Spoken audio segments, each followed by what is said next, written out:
Hello and welcome to a little short video introduction to my OceanQueen dragon figure.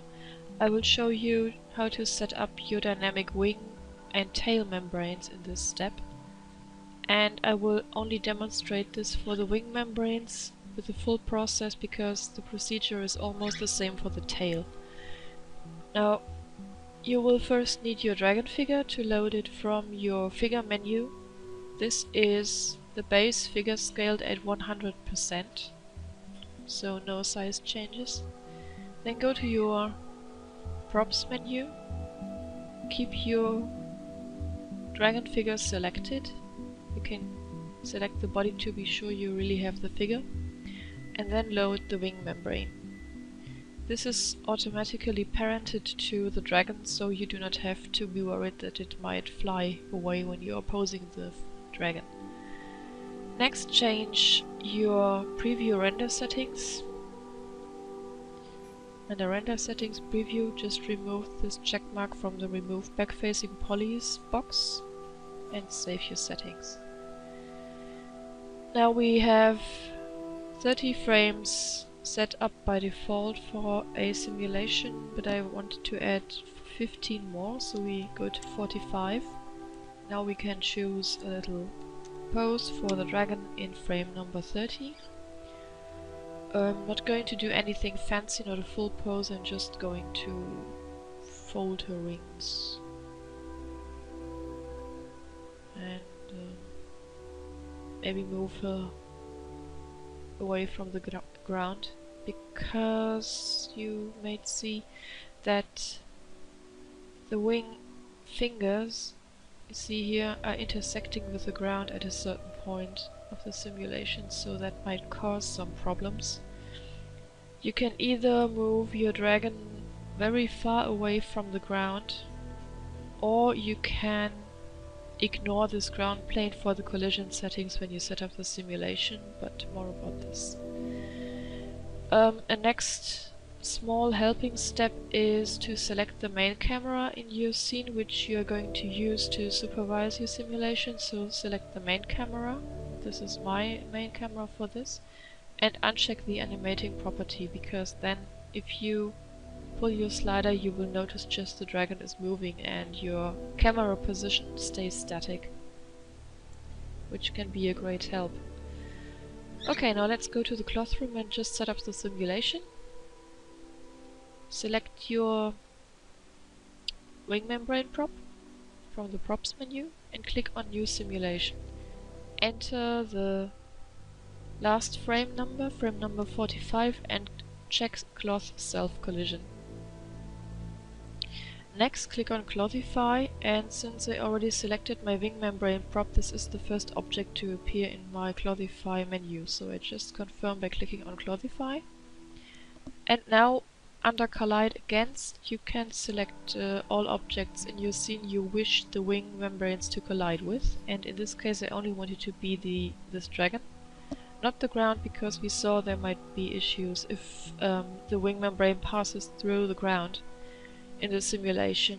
This may cause a slowdown and maybe even errors, or maybe sometimes even a poser crash in some cases. So just leave the ground alone in this setting.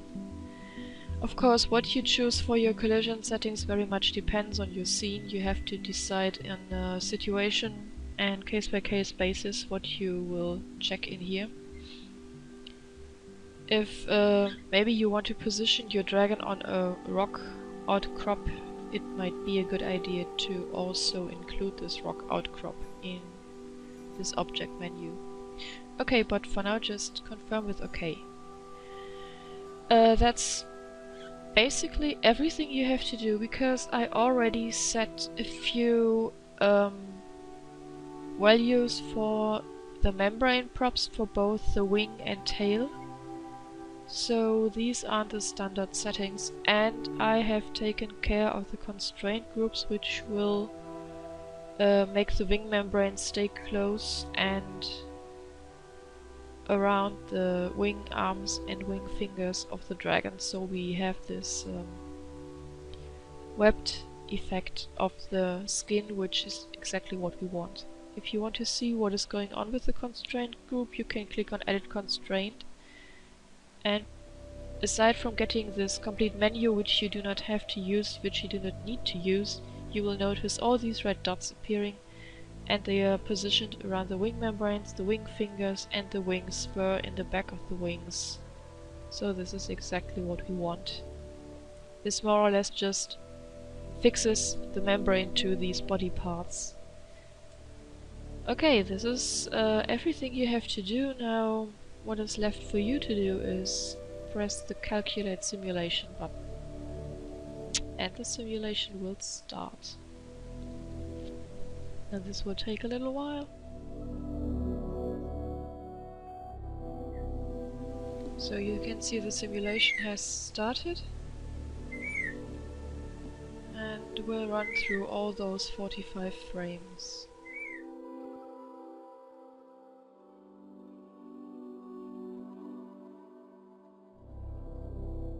Now you can see the benefit that I have switched remove back-facing polys on. You can see the underside of the wing membrane here very clearly. And it serves to just supervise what this wing membrane is doing during simulation.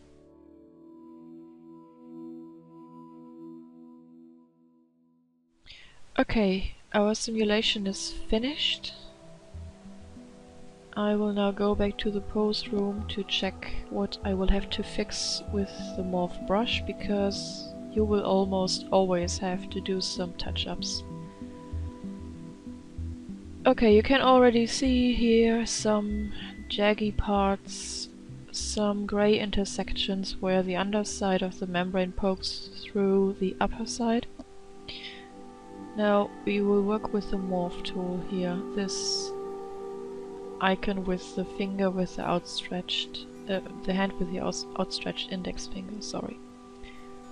The option we will use mostly is smooth. Set the magnitude to 1, and the radius is a bit small, as I see here, so I'm going to enlarge the brush. And you can instantly see when I smooth out these crinkles that there is something happening. It's getting better. The intersection is more or less melting away.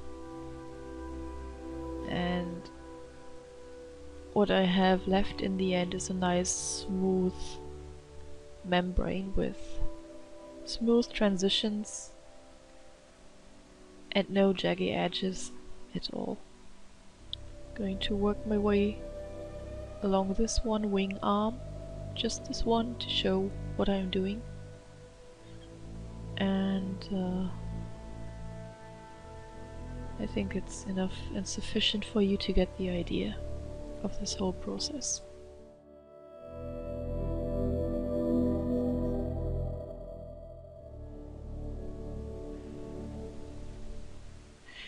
Well, in most cases you will be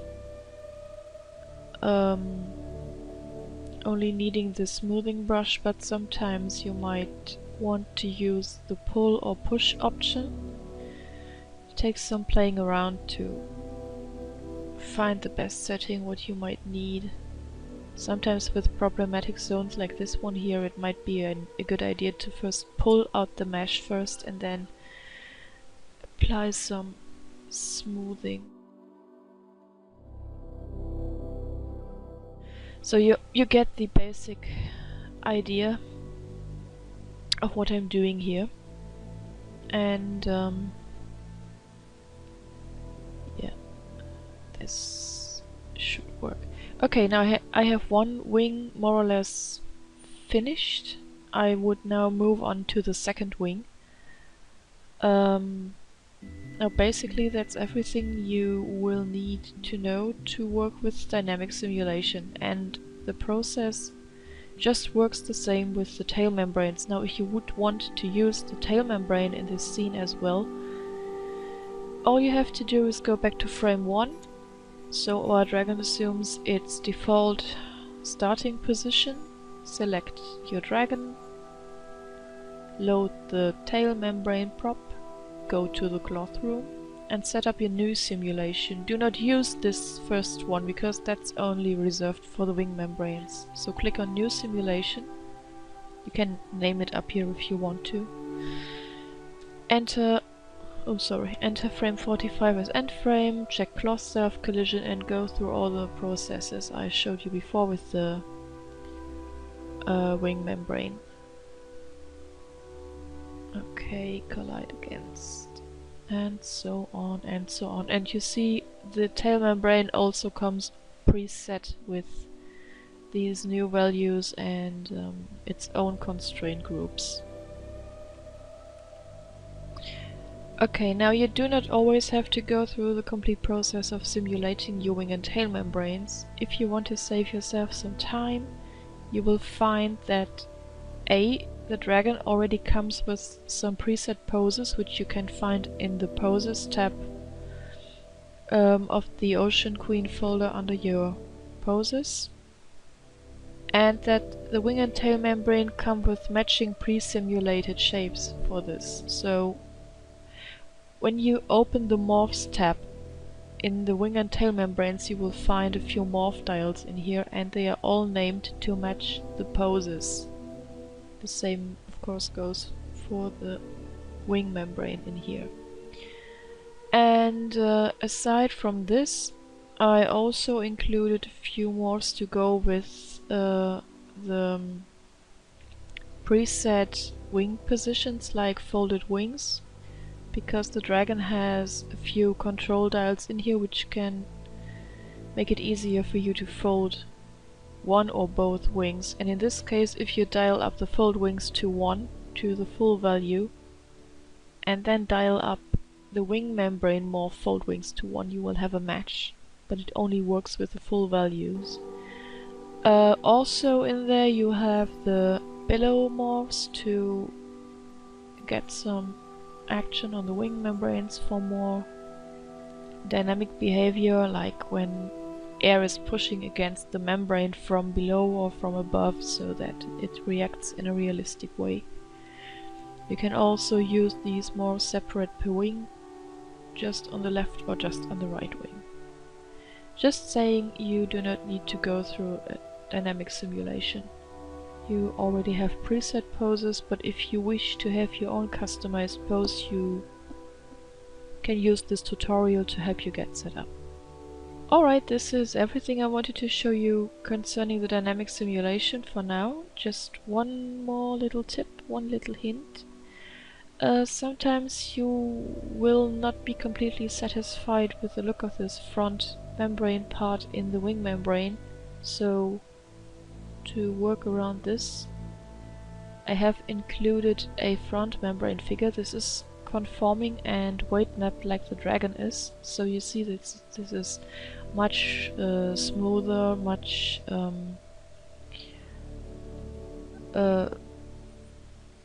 I would say a bit more problem-free than the dynamic membrane in this front part.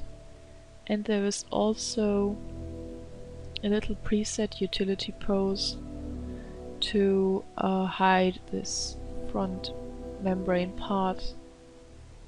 You will find it in the mats folder underneath all the wing membrane options. It's called 09B front invisible. See, when you apply this, the front part becomes invisible, and you have a nice smooth